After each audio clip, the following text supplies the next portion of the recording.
Again, my name is Rainer Reyes from the Department of Philosophy. Following our keynote, we move into our first plenary session where distinguished lecturers are here to share with us insights on thought-provoking topics. It's my distinct honor to introduce our first plenary lecturer of the day, Dr. Marciana Agnes Ponsaran, PhD. Marciana Agnes Ponsaran is a professor of philosophy at the University of Santo Tomas, where she also earned her PhD. Her research interests include philosophy of science and technology, intersection of faith and science, and the ethics of emerging technologies. She was a resident researcher of the Research Center for the Natural and Applied Sciences, University of Santo Tomas from 2011 to 2016, and has been a researcher at the UST Center of Theology, Religious Studies, and Ethics since 2017. She has authored numerous publications such as Redesigning Human in the Nano Age in 2024, this year, No Walls, No Ceilings, No Floors, Nanotechnology and Some Implications for Education in 2019, From Biotechnology to Nanotechnology, Philippine Context, 2015, Towards a Radical Reconstruction of the Human Visage, From NBIC Convergence to Singularity Talk, 2013. And in 2012, she received a travel grant from the for Applied Philosophy and Public Ethics at Charles Sturt University, Australia, and the International Council of Universities of St. Thomas for the Ikusta Faith and Science Network meetings and conference of the International Society for Science and Religion in 2014. At the university, Dr. Ponsaran is dedicated to teaching and mentoring the next generation of leaders, scholars, and researchers. She teaches philosophy at the Graduate School, College of Science, Faculty of Arts and Letters, and the Ecclesiastical Faculty of Philosophy. Additionally, Dr. Ponsaran has held several administrative positions in key offices at the university and has been a member of various university-wide committees, demonstrating her strong commitment to advancing the university's mission. So the first plenary lecture is titled Headways, Hinges and Horizons, Exploring the Ethical Landscape of Artificial Intelligence. This lecture will be presented by the esteemed Professor Agnes Ponsaran, PhD from the University of Santo Tomas. Ma'am Ponsaran will present a pre-recorded lecture because she's unavailable today on site. So please join me in giving a warm welcome to Professor Ponsaran. Okay.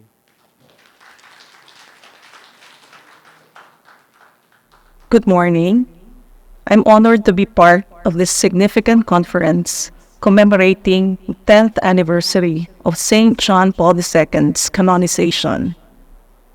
I extend my heartfelt thanks to the organizers and sponsors for inviting me despite my current inability to join you in person. Thank you for this wonderful opportunity. My presentation will be divided into 3 parts. As my title suggests, I will delve into the ethical dimensions of artificial intelligence through 3 key perspectives: headways, hinges, and horizons. The first part will provide a brief historical account of AI, examine significant advancements in the field, and identify the forces that drives its development. The second part will critically assess the pivotal points where the promises of AI intersect with potential risks and explore their implications. This section will draw from the collective discernment of the CBCP AI Discernment and Writing Team. And lastly, the third part will envision future directions and opportunities for AI to contribute to a flourishing society. Then I'll wrap up with my conclusion. To begin, artificial intelligence has been around since the 1950s, but it came to notable attention with the launch of ChatGPT and other advanced systems. It has the potential to drive economic growth, technological innovation, and geopolitical influence. Across the globe, Governments are vying to establish the dominance or their dominance in the field of AI. In the Philippines, however, AI is still in its early stages of development. The Philippine government introduced the National Artificial Intelligence Roadmap in 2021, which aims to position the Philippines as a central hub for AI within the ASEAN region. It delineates strategic objectives and assigns roles and responsibilities to the various stakeholders, including the government, industry, and the academia. The term artificial intelligence was coined by McCarthy in 1956. His definition of artificial intelligence is densely formulated in his article, "What is Artificial Intelligence?" The definition includes two important points. One, artificial intelligence is the science and engineering of intelligent machines, especially intelligent computer programs. And two, artificial intelligence is related to similar tasks of using computers to understand human intelligence. While McCarthy provided the foundational definition and framework for AI, it was Alan Turing who first conceived of the enormous potentials of computing machines as artificial agents. He devised a method for evaluating whether a machine has a human-level thinking capacity, initially known as the imitation game, or more commonly known to us as the Turing test. From the 60s to the 70s, AI research showed signs of progress. The late 70s and early 90s signaled the so-called AI winter, which highlighted the disparity between AI aspirations and the technology's limitations. The succeeding years saw the growth of AI, and we recall the incredible milestones, including the victory of IBM's Deep Blue over the world chess champion, and IBM Watson's defeating all-time champions in the quiz show Jeopardy! We also saw the emergence of personal AI assistants like Apple's Siri and Amazon's Alexa, and the introduction of Sophia, a remarkably human-like robot, and the release of the ChatGPT in 2020. Each of these events marked significant advancements in the field of AI.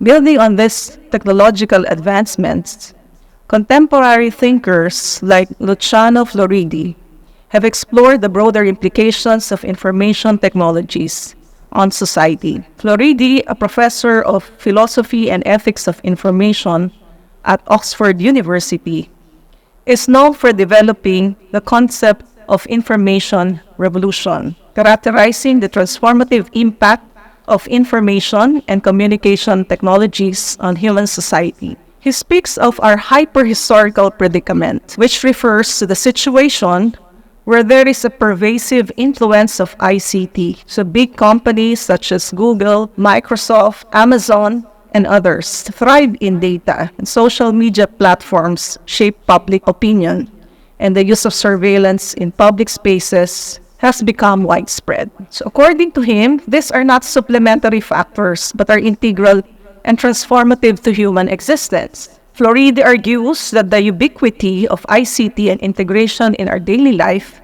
introduce new ethical conundrums resulting from a very radical form of engineering. One that not only designs and constructs or structures a system, but one that also fundamentally transforms its intrinsic nature. That is, its ontology or essence. Hence, the neologism re-ontologizing technologies. Floridi's exploration of the information revolution highlights the profound changes brought by ICT to human society. In line with these changes, AI has become a pivotal tool for processing and analyzing large amounts of data during this information revolution. AI can automate tasks, make predictions, and uncover patterns. These capabilities accelerate information revolution by driving innovations and creating new opportunities. AI is a chief component of this revolution, enabling new applications across various sectors. Leonhard contends that historically, Singular technological advances like steam power, electricity, and computerization have sparked major societal changes. Today, multiple concurrent shifts are fundamentally transforming society, culture, biology, and ethics. He goes as far as to say that we are at a crucial juncture when these changes are becoming combinatory, exponential, inevitable, and irreversible. These statements bear significant witness to the NBIC convergence, or the convergence of nanotechnology, biotechnology, information technology, and cognitive science, where the I in the NBIC convergence play a crucial role. AI sits at the heart of this confluence, making these technologies more predictive, adaptive, and transformative. By leveraging AI's capabilities in data analysis, pattern recognition, modeling, and automation, these technologies can achieve significant advancements that drive progress and create new opportunities for research and practical applications. But while all these changes are taking place, what could be a thoughtful Christian response? This brings us to the second part of the paper. In this section, I would be using a hinge as a visual metaphor to describe a turning point or a pivotal element upon which significant changes or developments depend.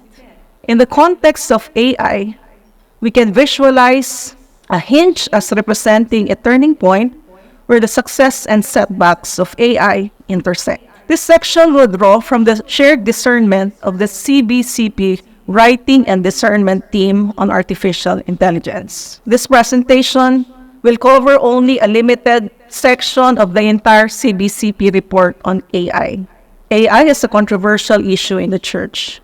The Synodal Synthesis report identified artificial intelligence as one of the controversial issues, not only in society, but in the Church, and proposes that key institutions should initiate shared discernment on the doctrinal, pastoral, and ethical issues on these controversial matters and develop a reflection in the light of the teachings of the Church, theological reflection, and an appreciation of the synodal experience. Shared discernment entails thorough discussions among experts with diverse skills and backgrounds within an institutional framework that safeguards confidentiality and encourages open discussion.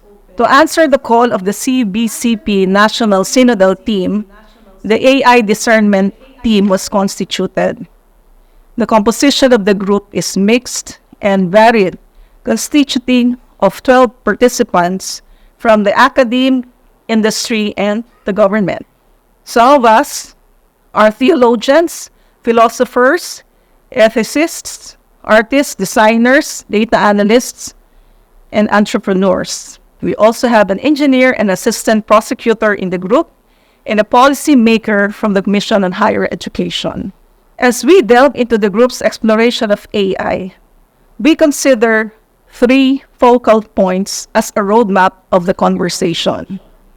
First, the new questions and issues and challenges raised by AI. Second, our appreciation of these realities in the light of the Church teachings.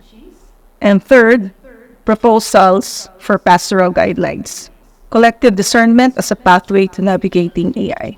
The collective discernment involves a gathering of individuals who come together to seek insight, understanding, and guidance on a particular issue, typically within the framework of shared values, beliefs, and objectives. While this approach finds application in diverse settings, the study will specifically employ it within religious and ethical contexts. It should be noted, however, that communal discernment faces limitations and challenges, such as dominant voices within the group, the difficulty of facilitating conversations with participants from diverse backgrounds, the extensive time required to discuss significant matters, and the tendency towards groupthink, plus the time commitment for the meetings.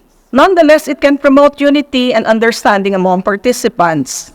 It underscores the importance of attentive listening, respect, and openness to the opinions of others, courage to express one's thoughts and feelings, and the value of silence and reflective moments to discern the movement of the Holy Spirit. These elements are crucial in fostering a thoughtful and inclusive dialogue on the ethical implications of AI. We started out our synodal journey by first identifying the concept of AI and what it means to us, using both our life world and lived experiences. Our responses are informed by the totality of our everyday experiences and the dynamic encounter of meanings in our unique life paths, journeying together in communion with Christ. In the context of our lived experience, we all agree that AI has different meanings for different people. However, our shared reflections led us to current themes, such as artificial intelligence is a tool, a digital platform, a mindset, or even an emerging culture. The succeeding conversations yielded insights that AI is transformative, developing, and enabling technology that is poised to reshape our worldview. Our collective discernment confirms our initial naivety, as we now realize that AI has permeated both our public and private spaces without our conscious awareness and explicit approval. This realization is coupled with the humility that AI is a moving target and something that we do not fully comprehend. Coming together as co-discerners, ready to learn from one another and emboldened by the Spirit to express opinions that may ring out of tune, we examine future possibilities to enrich our understanding of our shared realities. To guide us in the process of demystifying and unpacking AI, we are reminded that each of the members' perspective is unique. The attitude is one of openness and trust. The orientation of the conversation is directed towards the other, yet attentive to the voice of the transcendent. Our discussions have brought to light the opportunities and threats of AI. In this table, we aim to highlight the spheres of AI's impact and the categories of concern. Note that the participants here are represented across each category. Some of us are educators, others are businessmen, artists, and lawyers. Here are the concerns that the group focused on. The table shows that some categories have unique concerns and some issues are present in all categories, such as uncertainty, regulation, intellectual piracy, and so on. Perceiving of shared realities in the light of church teachings. The church ministers to diverse communities, demonstrating a strong commitment to social justice. How do we protect the most vulnerable in the community? How do we ensure that the benefits of AI will reach the broader society and not just the privileged few? The next table illustrates the potential benefits and burdens that AI may bring to various vulnerable groups. AI will impact the poor, youth, women, family, indigenous peoples, migrants, PDLs, or person deprived of liberty, children, elderly, and persons with disabilities. Just to give examples, because of their limited exposure to AI technologies and the lack of financial resources, the poor will not be directly affected by harm. However, they will also be deprived of the benefits of AI. Notably, the youth of today have not known the world without the internet. And because of their engagement with social media platforms, they become vulnerable targets of bad actors for illicit activities, such as pornography, addiction, privacy, infringements, and so on. Additionally, the group identified two concerns. AI will impact the environment and interreligious dialogue in both positive and negative ways, as illustrated in this table. Given the disruptive nature of AI, how will the Church adapt and respond to these changes in existing standards, systems, and processes? We invoke the metaphor of sewing new fabric on a vintage cloth. The old cloth may not have the durability, flexibility, or compatibility with the new fabric. The stitching process may put a strain on the old cloth, potentially causing tears or compromising its integrity. AI is a cutting-edge technology and would certainly push the envelope radically. So is the Church ready for AI? Table 3 outlines the categories and central topics deliberated upon by the AI discernment team. AI development will raise profound questions on 3 categories: the concept of the human person, their ethical values and human flourishing, community relationships, and social dynamics. For the first category, we ask the questions: does AI pose a challenge to authenticity? Does AI represent a seamless extension of human capabilities? Or is it a departure from human creativity as designed by God? Do AI technologies challenge or complement theological perspectives on human identity and purpose? Does it promote or undermine autonomy? For the second category, we inquired the following: what guidance do religious teachings offer in ensuring that AI is developed responsibly? Can AI be aligned with religious goals by promoting well-being and social justice? The third category explores the questions: can AI promote authentic human relationships? How might AI technologies impact the way communities gather, worship, and interact? Will they enhance or undermine our sense of belonging? What safeguards need to be in place to ensure that AI development is aligned with religious and ethical standards? The discernment group emphasizes the importance of reflecting on these implications and integrating ethical considerations into AI development and deployment strategies. Below is a summary of the group's response to the questions raised in each category.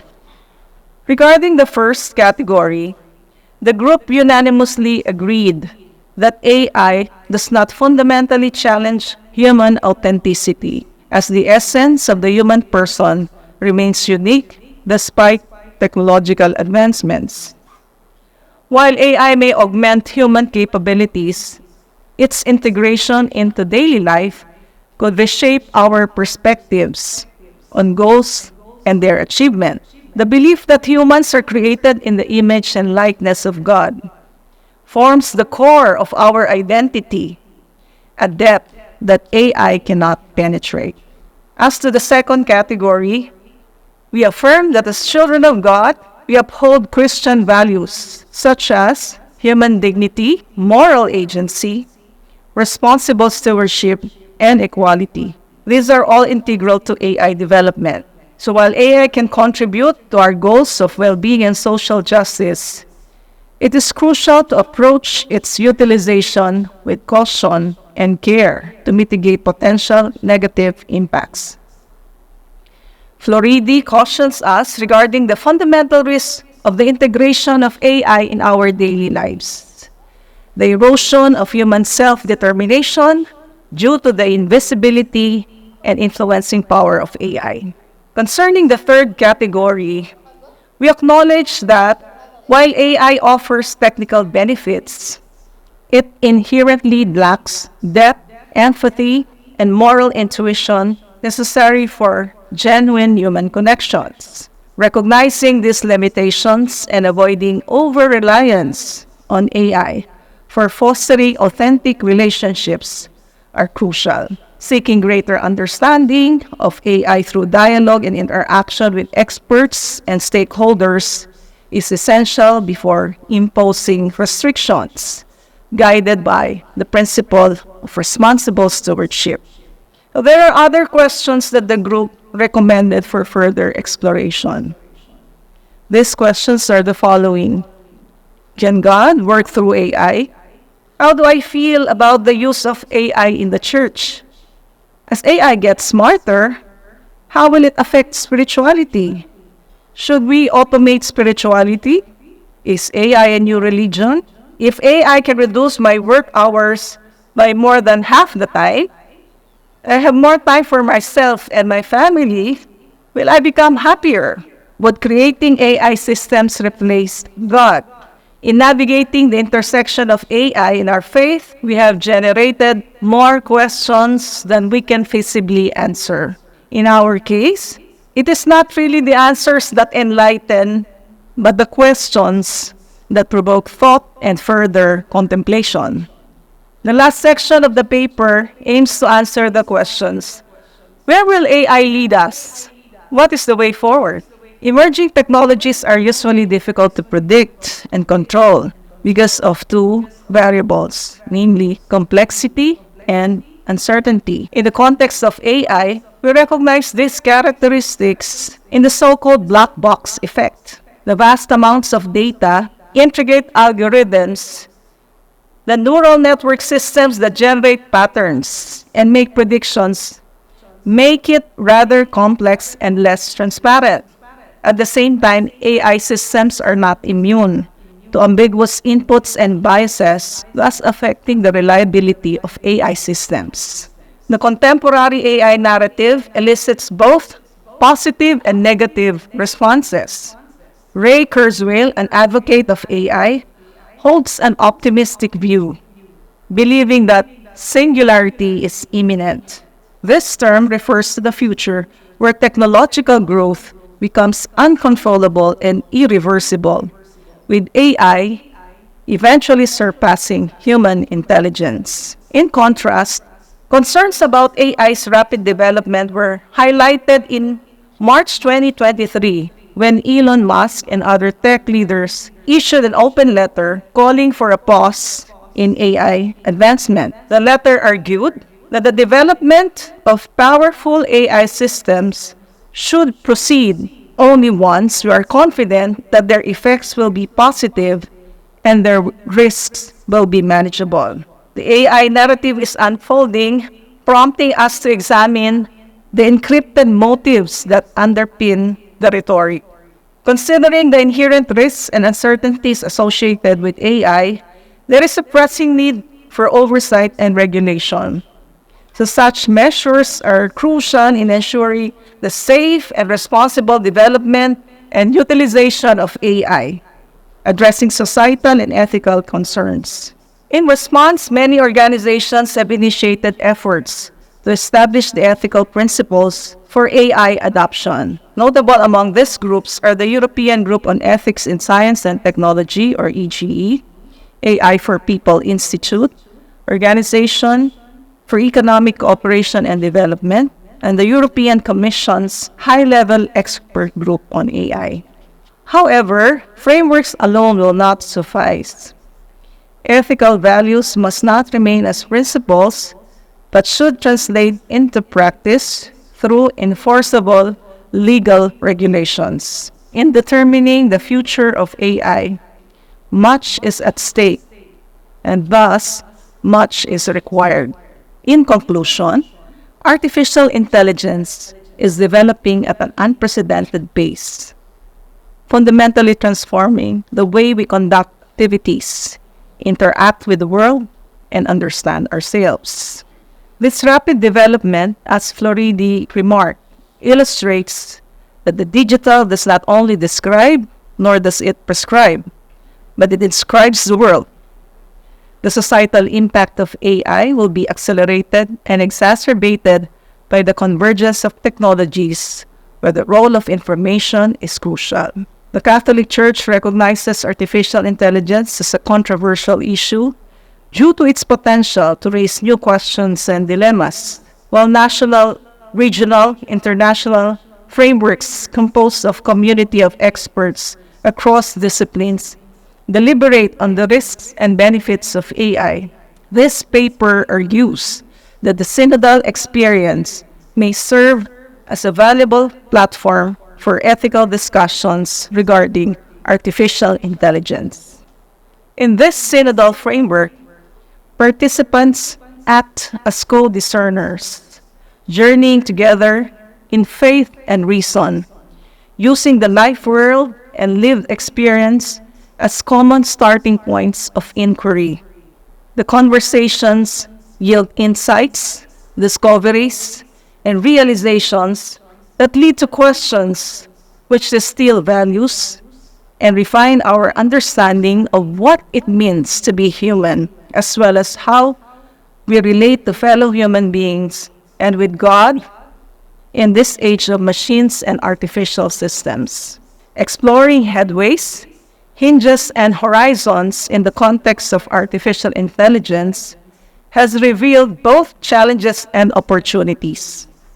Through collective discernment, these conversations have opened up a plethora of questions, inviting more profound exploration. In navigating AI, our horizons is guided by values. Values exercise significant influence in shaping the blueprint of the technology we aspire. Our future hinges on our ability to carefully balance the promises and perils of AI and make wise choices that will not compromise future generations. This challenge of making substantial advances calls for a proactive and inclusive ethics. Rapid pace at which artificial intelligence is moving necessitates exponential headways in ethics research within the field. Thank you for your time and attention.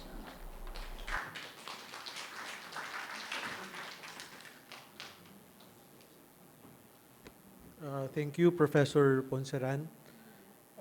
Some takeaways from her lecture.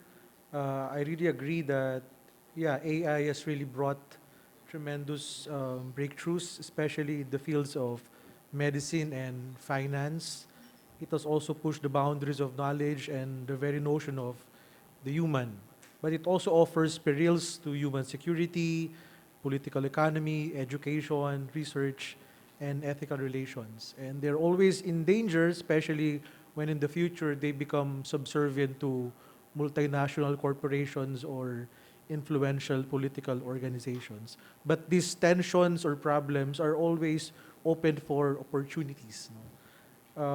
And I agree with Ma'am Ponsaran in saying that perhaps it's collective discernment or the synodal framework, no, which can offer us a way to navigate this AI thing, especially in relation to the marginalized and to the environment. So the next lecture will be delivered by Engineer Seigfred Prado. Engineer Prado commenced his rich academic journey with his attainment of a Bachelor of Science in Electronics Engineering degree from the University of Santo Tomas in Manila. I won't mention the year. No, I'm just kidding. In 2011, he furthered his academic pursuits with a degree of Master of Science in Electronic Engineering from the Hong Kong University of Hong Kong University of Science and Technology in Hong Kong in 2015. In 2018, he earned a degree of Master of Research in Neurotechnology, followed by a Doctor of Philosophy in Bioengineering in 2024, both from the Imperial College London in England, United Kingdom. During his doctoral tenure at Imperial College, Seigfred completed a distinguished research internship at Harvard Medical School, Harvard University in collaboration with the Massachusetts General Hospital. Beyond his academic achievements, Seigfred is a licensed electronics engineer and holds active memberships in various prestigious professional organizations, including the Institute of Electrical and Electronics Engineers, where he is an elected senior member of the Institute of Engineering and Technology, the Society for Neuroscience, the Federation of European Neuroscience Societies, the British Neuroscience Association, the Organization for Computational Neurosciences, and the Association of Biomedical Engineers in the United Kingdom. He is also an associate member of the National Research Council of the Philippines. Seigfried's research interests lie at the interface of neuroscience, neurotechnology, biomedical photonics, rehabilitation engineering, and artificial intelligence. More precisely, he desires to investigate within the topics of neural information processing and rehabilitation of neurological disorders such as Alzheimer's disease, depression, and other mental health illnesses. Currently, Seigfried holds the position of chair of the Faculty of Engineering Research Ethics Committee, demonstrating his commitment to upholding ethical standards in research and innovation. So, Engineer Prado's paper is entitled The Convergence of Neuroscience, Neurotechnology, and the Theology, Bridging Minds, Machines, and Meaning. So, please join me in welcoming Engineer Prado.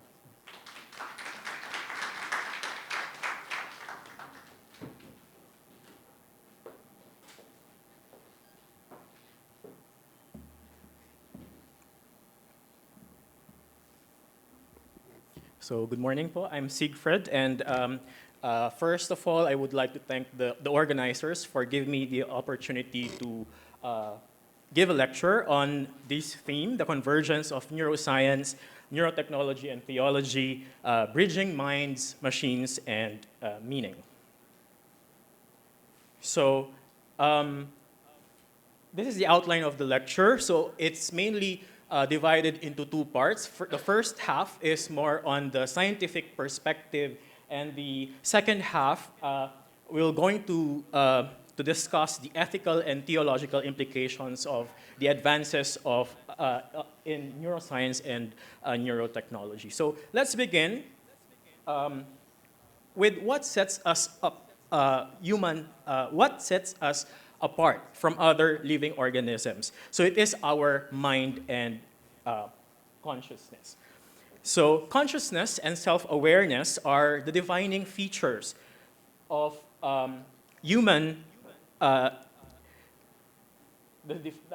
beings, enabling us to reflect, reason, and create. So our ability to experience the world subjectively and to contemplate existence stems actually from the complex workings of the brain. So let's first look at consciousness from the theological perspective. So according to Pope Benedict XVI, the consciousness reflects the image of God within us. It is through our conscious awareness that we can engage in moral reasoning, understand divine truths, and experience a relationship with our Creator. Now, from the neuroscience perspective, according to Christoph Koch, a German-American neuroscientist who is best known for his work on the neural basis of consciousness, consciousness is the central fact of your life. Without it, there is nothing. It is the most vivid and palpable of all your experiences. Without consciousness, there is no world, no self, no language, no mind. Consciousness refers to the state of being aware of and able to think about oneself and one's surroundings and one's own experiences. It is understood as a dynamic and multidimensional phenomenon arising from complex neural interactions. So it encompasses various levels of awareness, from basic wakefulness to advanced self-reflection. Now, as I've said earlier, our ability to experience the world subjectively and to contemplate our existence stems from the complex workings of our brain. So let's first try to understand how the brain works. So in neuroscience, we take a closer look at the brain and try to understand how it works. So we use several technologies, cutting-edge technologies and techniques to understand the brain at the smallest detail, at the neuronal level. So now, the human brain, why is it so complex to understand? So the human brain is actually composed of approximately 100 billion neurons. No? And each neurons is connected to about 10,000 other neurons. That's why it is considered as the most complex object in the known universe. Now, imagine if this is our brain. It has billions of neurons, and each of these billions of cells, they communicate with each other by firing electrical action potentials to process information and form memories. So this complexity is at the heart of our quest to understand consciousness. So now we link the brain and consciousness. So consciousness emerges from the coordinated activity of various brain regions. For instance, the frontal lobe is crucial for decision making, while the temporal lobe plays a key role in memory. And understanding this intricate relationship between brain activity and conscious experience is essential to unlocking the mysteries of human cognition and behavior. So neuroscientific research has made significant strides in mapping these connections, providing insights into how our brains generate our subjective experiences. Now, recent advances in neuroscience and neurotechnology have revolutionized our understanding of the brain. So neuroscience is the scientific study of the nervous system, and it seeks to unlock the mysteries of our brain. So through groundbreaking research and innovative technologies, neuroscientists are not only mapping the brain's intricate networks, but also beginning to decipher neural codes that underpin our thoughts, emotions, and behavior. And parallel to these scientific endeavors, neurotechnology, which is the application of electronic and computational technologies to the nervous system, has also rapidly advanced. Neurotechnology is revolutionizing the way we interact with and understand the brain. So examples of these technologies are deep brain stimulation, or DBS, that alleviates symptoms of neurological disorders by applying electrical and magnetic stimulation. Another is the brain-machine interfaces, or BMIs, that allow paralyzed individuals to control prosthetic limbs with their thoughts and other state-of-the-art brain activity, recording, and imaging techniques. So what we do, we first do a mapping of the connections of how the neural circuits communicate. Then we develop novel technologies based on that understanding to better, and we use these technologies to better understand this neural dynamics. So it's a process. It's a cycle of understanding and developing technologies. Now, neuroscience and consciousness. So one of the most intriguing and challenging, as I've said, one of the most intriguing and challenging areas of neuroscience is the study of consciousness. So researchers aim to identify the neural correlates of consciousness, which are the specific brain states or processes associated with conscious experience. And this pursuit addresses fundamental questions about how subjective experiences arise from neural activity. So now the question is, how do we observe and study neural dynamics? So in neuroscience, we use different techniques. Example is the functional magnetic resonance imaging, which is a technique that takes advantage of activated neurons. So activated neurons require more oxygen from red blood cells, and this increase in activity leads to a change in blood flow. And this is what we detect using fMRI. So by indirectly measuring the alterations in blood flow and electrical activity, fMRI assesses brain activity. Other technologies is the use of electroencephalography, or EEG, and magnetoencephalography, or MEG. So EEG is measuring, non-invasively measuring the electrical activity over the scalp, And the magnetoencephalography is similar to EEG, but instead of electrical activity, so it measures the magnetic component of the electrical activity. Now, other technologies is the use of neural implants. For example, is the microelectrode array, which is implanted onto the brain to record directly from individual neurons. Now, one of the techniques that I use during my doctoral research is the use of multiphoton fluorescence microscopy.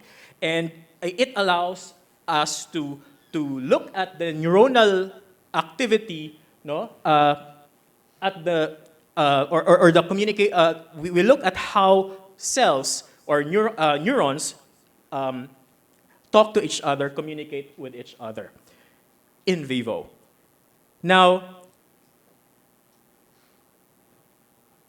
let's talk about the neural correlates of consciousness. So studies using fMRI and EEG have identified several brain regions and networks that are crucial for consciousness. So in particular, so the prefrontal cortex, for example, and the posterior parietal cortex and thalamus play pivotal roles in conscious awareness. And the global workspace theory posits that consciousness arises when information is globally broadcast across the brain, allowing different neural processes to access and utilize it. Also, research into disorders of consciousness such as comas and vegetative states has provided insights into the neural mechanisms underlying consciousness.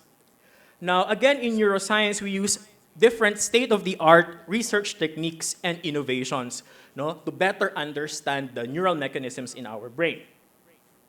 One of which is the use of optogenetics, which involves using light to control neurons that have been genetically modified to express light-sensitive ion channels.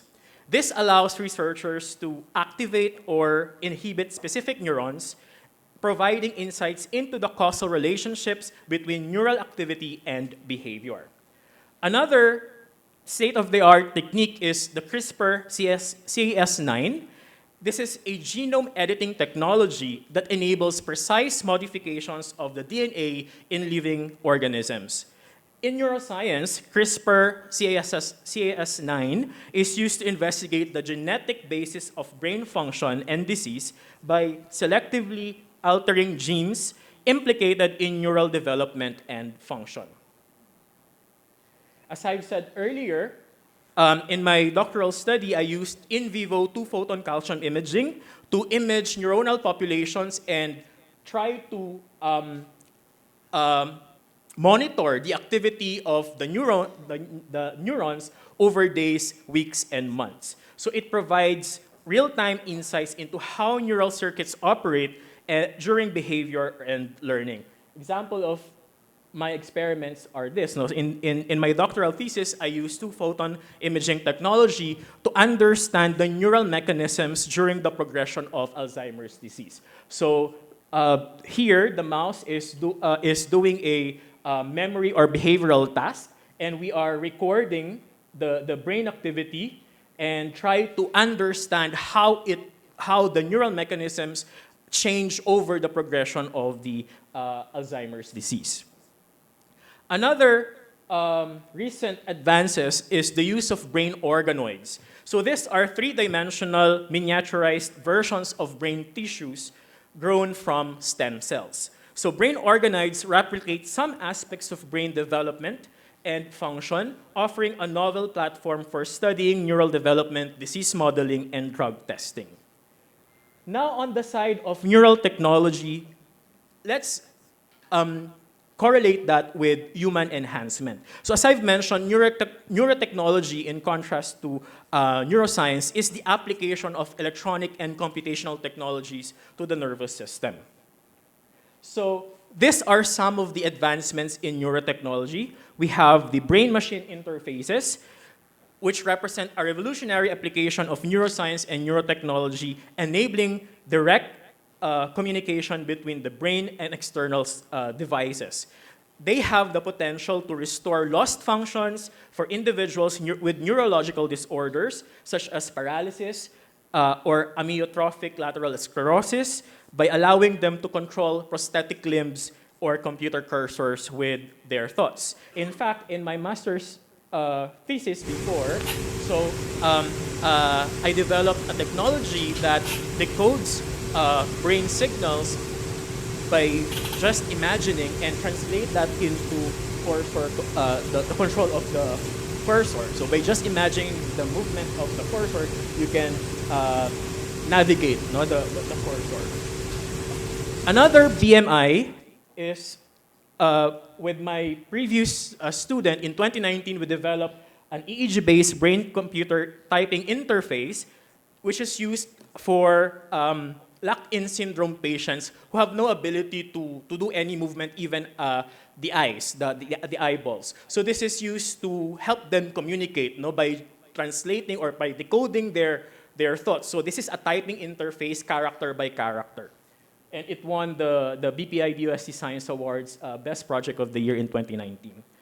Now, beyond medical applications, BMIs hold the potential for enhancing human cognitive and physical capabilities. This includes applications such as improving memory, attention, and even creative abilities by directly interfacing with neural circuits involved in this function. Some techniques to do that is using neuromodulation technologies, which have shown promise in treating a range of neurological and psychiatric disorders.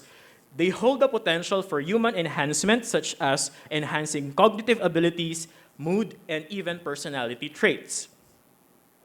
Now, next is the use of magnetic pulse to ease depression. This is an example of using transcranial magnetic stimulation to treat depression.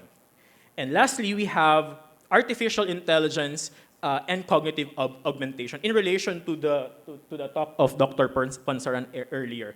AI actually was based on the biological neural networks. How AI works now is based on the understanding of how biological neural networks work. So AI algorithms can analyze vast amounts of data from neural recordings to enhance our understanding of brain function and develop personalized treatment strategies. The integration of AI and neurotechnology opens now the door to cognitive augmentation, where human intelligence is enhanced through technological means. Now that we have seen all these different advances in neuroscience and neurotechnology, let's move on to the second part, which is the ethical and theological implications of these technologies and advances. So, as we have seen, understanding the brain through advanced techniques raises significant ethical and theological implications that intersect with the issues of the following: identity, consciousness, autonomy, and nature of humanity. Now, these are some of the advancements and their corresponding ethical theological concerns. For example, advanced imaging techniques, as we have seen earlier, can provide insights into manipulating neural circuits and potentially enhancing cognitive or emotional functions. However, ethical debates arise about the appropriate use of such technologies, particularly in enhancing cognitive abilities beyond normal capacities. Questions of fairness, equity, and unintended consequences must be addressed to ensure responsible use and mitigate risk of misuse or coercion. Next, we have also seen that advanced imaging techniques can also provide insights into the neural correlates of identity, memory, and decision-making. However, this raises ethical questions about the potential for altering or manipulating identity, memory, and decision-making. Therefore, ethical frameworks must safeguard individuals' right to self-determination and respect integrity of personal identity. Now, brain organoids, as we have seen earlier, replicate some aspects of brain development and function and offers a novel platform for studying neural development, disease modeling, and drug testing. However, it raises ethical questions about their potential to develop consciousness or neural activity resembling that of more developed organisms. Therefore, ethical guidelines are needed to ensure responsible experimentation and minimize potential ethical concerns related to the treatment of these models. Now, so as we have seen, while this advancement hold great promise, they raise profound ethical theological questions. As we have shown earlier, the brain is the seat of consciousness and cognition and plays a central role in shaping our sense of self. And through neuroscience, we have now the ability to probe the neural basis of identity. However, again, it raises fundamental questions about what constitutes personal identity and autonomy. And through the advances in neuroscience and neurotechnology, it now allows researchers to map neural circuits implicated in personality traits, memories, and decision-making processes. However, again, this raises concerns about privacy, agency, and the potential for manipulation. So, from an ethical standpoint, the ability to manipulate neural circuits raises questions about the limits of autonomy, and ethical frameworks must balance the potential benefits of neurological interventions with the imperative to respect individuals' rights to self-determination and personal integrity. On the context of human enhancement, as we have seen earlier, there are technologies that such as cognitive enhancement drugs, brain stimulation technologies, and neural implants that offer opportunities to enhance cognitive memory, cognition, and emotional regulation.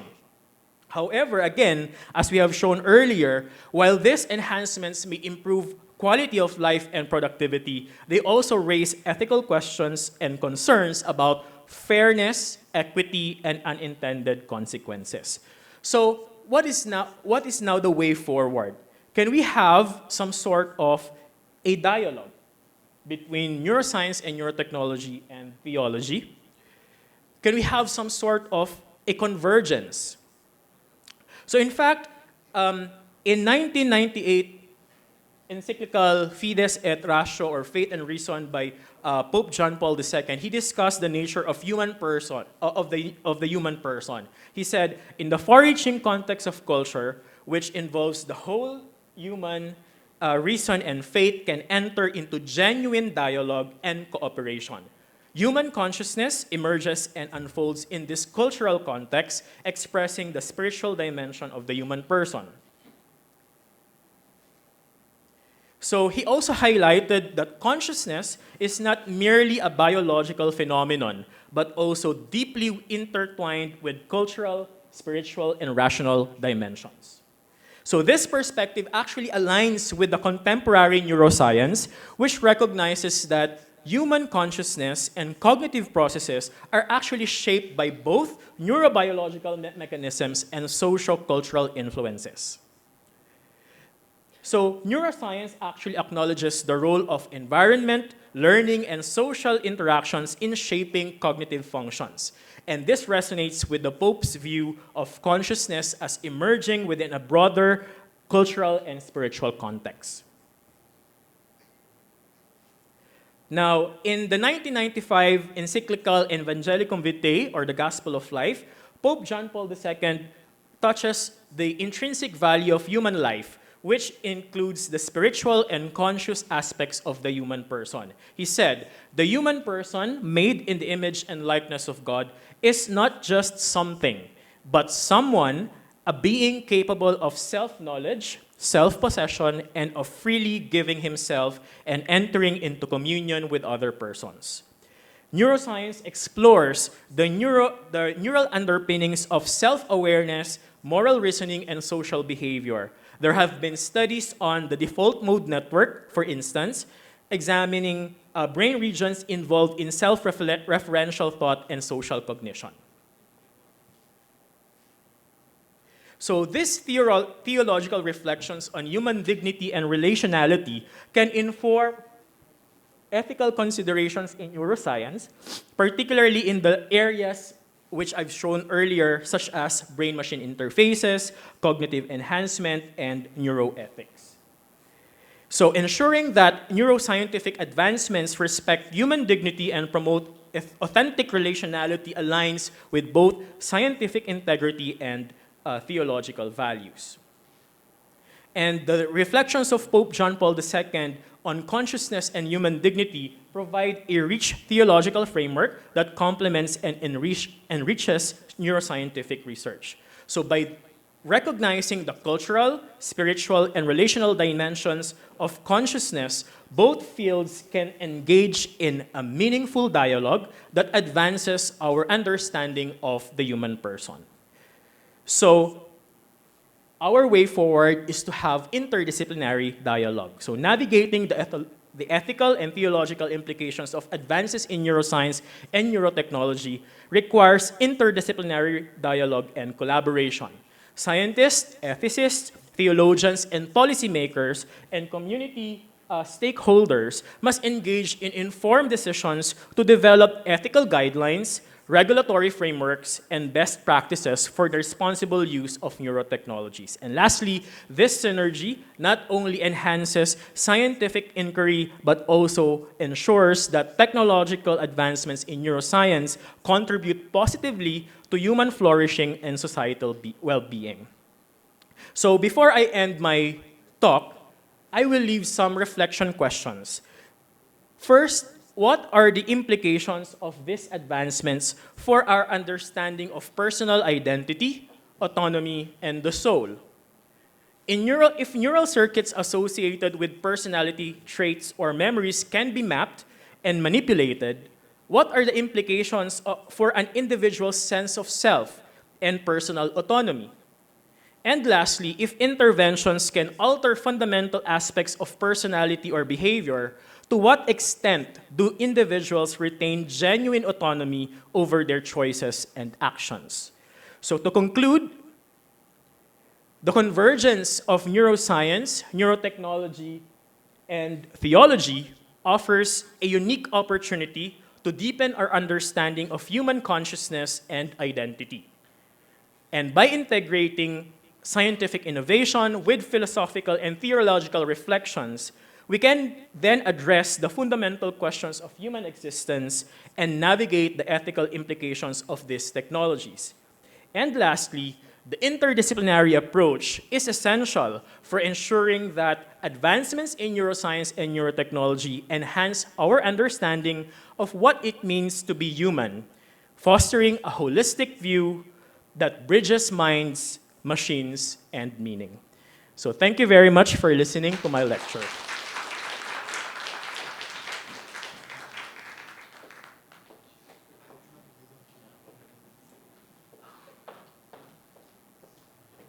Okay, thank you, Engineer Prado. I hope in the future, neurotechnology will also help us not to think of being hungry now, no? Okay. It's really a great time to learn from scientists, no? To go outside our comfort zones, we philosophers and theologians, no? Now the floor is open for questions.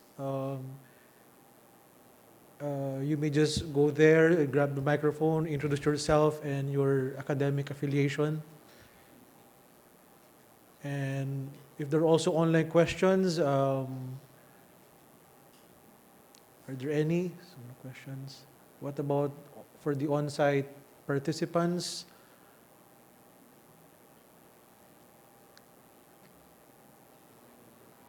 I'm sure the last part introduces. Okay, just approach the microphone po. Ma'am Alma Martinez. No?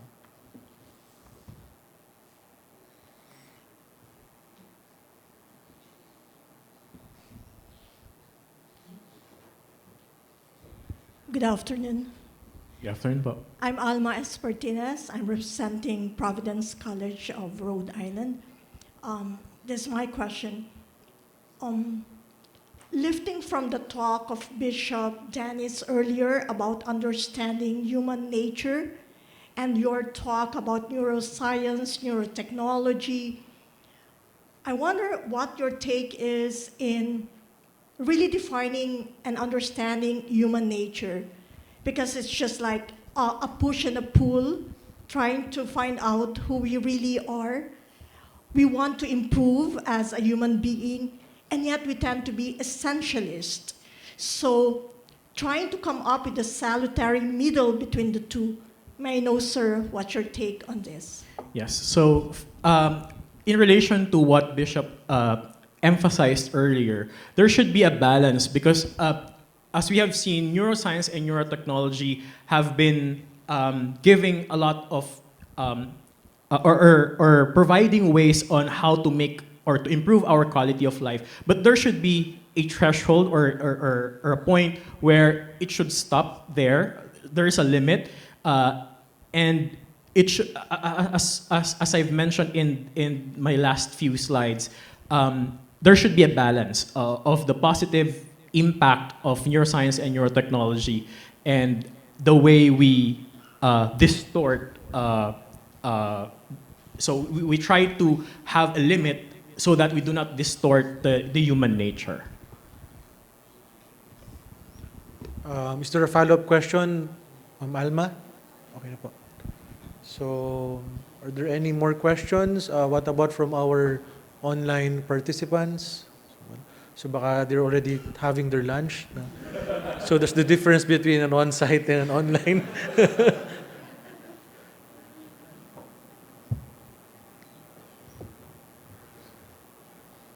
Okay, Dr. Aguas.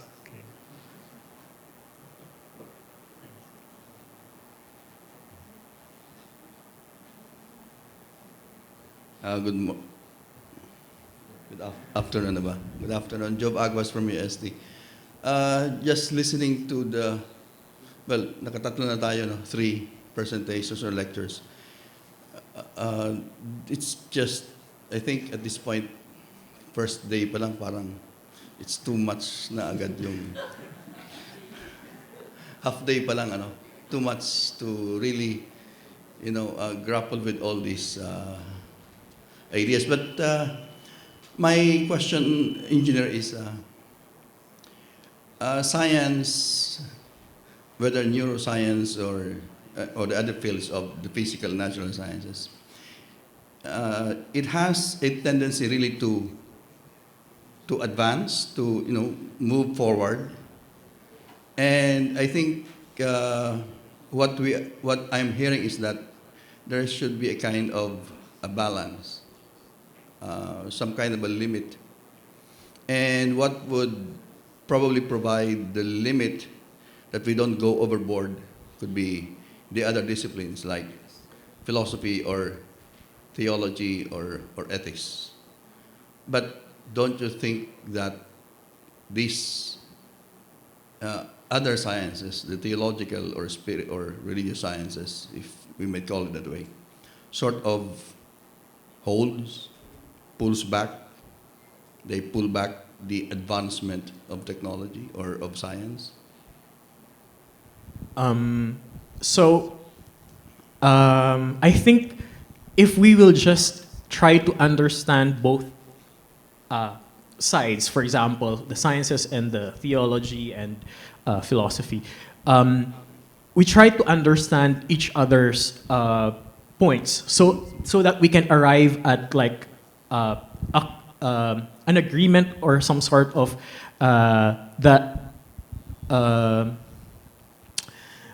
so it should be a dialogue. A dialogue is a starting point. We discuss, we try to understand each other, and then we find a way on how we can move forward. Okay. Well, I'm advocating dialogue here. The fact that we have this conversation, this is a dialogue, and I'm just trying to be the devil's advocate of that dialogue.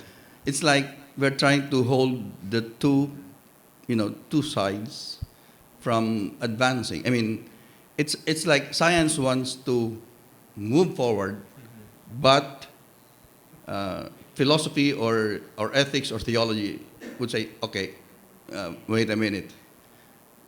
all right? And would that be rather, would the dialogue be rather counterproductive to the sciences, to the sciences? I think because in a dialogue we can it's the best venue for discussion. So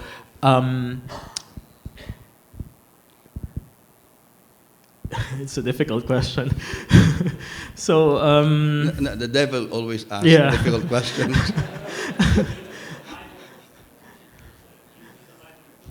Yeah. I'm not very sure. But yeah, I still believe that in the dialogue we can lay down our points and we agree on something. Yeah, because I think if we push through with that, and I'm actually already thinking ahead about the kind of dialogue that we could have. I think Doc Marcelo already told. I think I was already told that there is this plan to have a sort of collaboration between the CTRSA and your field. Because that could be some sort of a stumbling block in a dialogue, right? Because you have to balance, and therefore when you balance something, you have to pull something back. It's a give and take. It's a give and take process. No? So I'm just thinking ahead. Thank you. Thank you for your presentation. Impressive. So, thank you, Dr. Aguas. Okay, I think we can entertain one last question from Sir Sagut.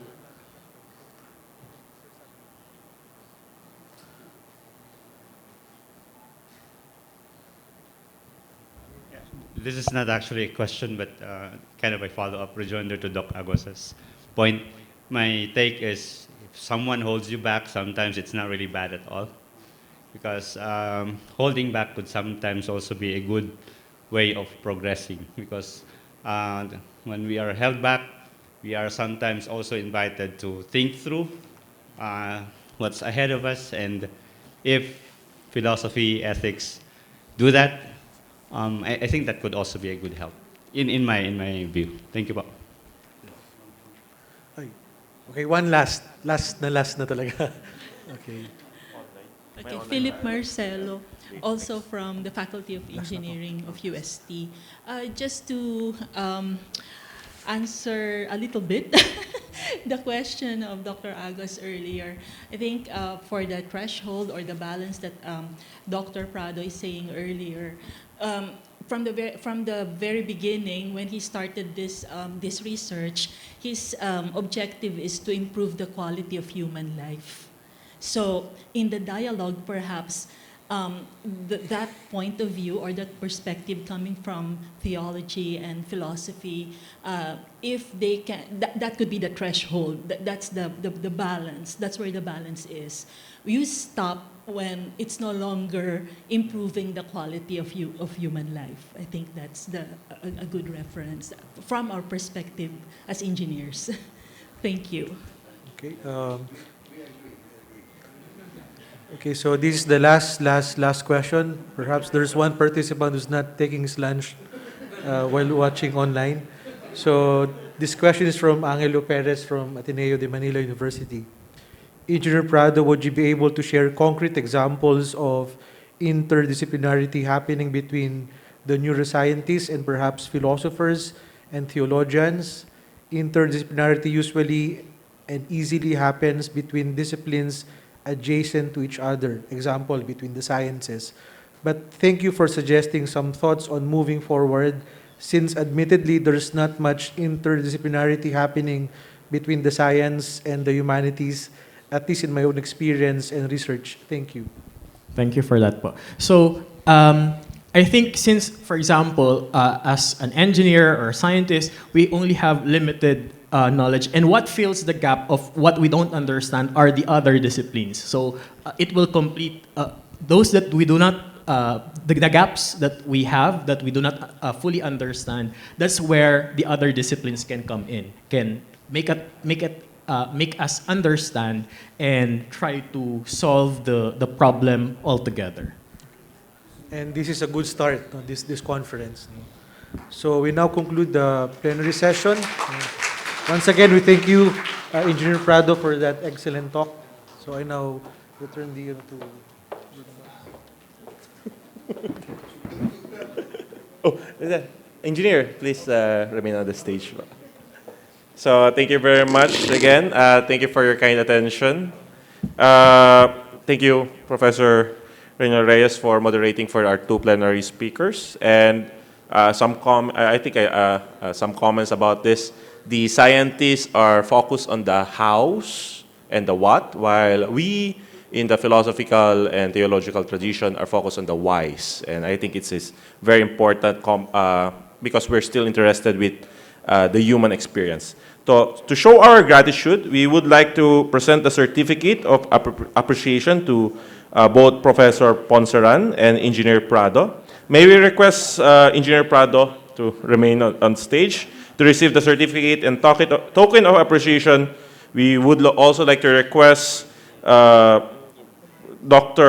Joel Sagut, PhD, and Dr. Jove Jim Aguas to award the certificate. The certificate reads, Pontifical and Royal University of Santo Tomas, the Catholic University of the Philippines, through the Center for Theology, Religious Studies, and Ethics, Institute of Religion, Ecclesiastical Faculties, and Philippine National Philosophical Research Society presents this certificate of appreciation to Professor Marciana Agnes G. Ponsaran, PhD, and Engineer Seigfred V. Prado, PhD, SMIEEo, and the certificate reads, for generously sharing his knowledge as a his and her knowledge as a plenary speakers, presenting a paper entitled Headways, Hinges and Horizons, Exploring the Ethical Landscape of Artificial Intelligence, and the Convergence of Neuroscience, Neurotechnology, and Theology, Bridging Minds, Machines, and Meaning,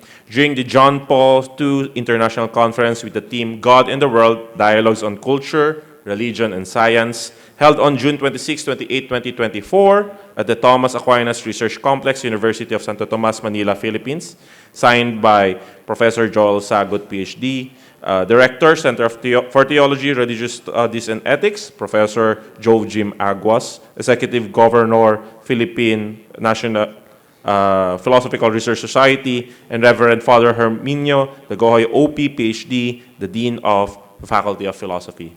May I call the moderator to join the photo opportunity? Let's give them a hand of applause.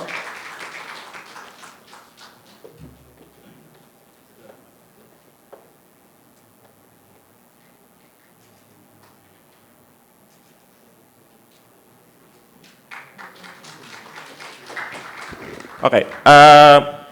Before we proceed to our lunch break and parallel sessions, allow me first to give you a quick overview of the parallel sessions for your reference. It will start from 1:30 to 3 o'clock in the afternoon. After, we will all be back here for the keynote lecture 2. For on-site participants, there are clusters assigned to the rooms on the second floor, as well as on the third floor rooms. Please be reminded that the room seating capacity is on a first-come, first-served basis. Members of the working committee will be around to assist you. For our online participants, our Zoom moderator will assist you with the breakout rooms for your preferred clusters. Here are the following themes and papers on the presentation, which are, I think, will be flash on the screen. But while we're waiting for the technical head, the cluster and the corresponding paper presentation shall also be looped on screen during lunch break for your reference. We also have signages posted on the walls of the room assignment for assistance. We still have a photo opportunity ba? Wala na.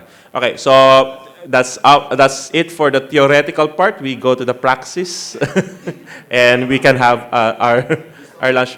May maglilid po ba ng prayer? Blessing. Doon na po. Okay, so please exit the hall on an orderly manner. Thank you very much. Baka mauna.